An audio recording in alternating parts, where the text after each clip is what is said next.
Let's look at the split line functionality when you export forecast to Excel. I'm going to export 3 periods to Excel, and I can split the lines per location, per item variant, per salesperson, etc. So now I'll just try for the example to select item number 1000 and 1010 like this.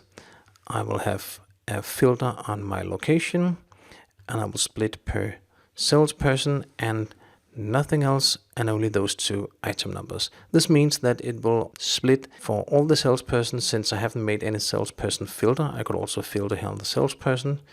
And actually I could also, let's just try to add a customer split, and then I add a customer filter of customer 10,000 and 20,000, just for the example.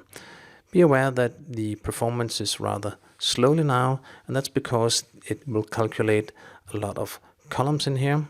So if you open it, the Excel sheet here that it just made, you can see that even though it's only 2 items, it will create, in this scenario, 8 lines per item, because we have 2 customers and we have 4 salespersons.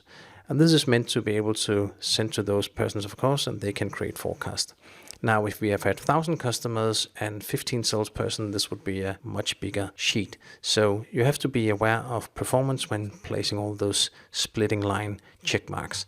When you split the line, the column will automatically be added, meaning if you have split per item variant or one of your global dimension as well, there will just be other columns added here.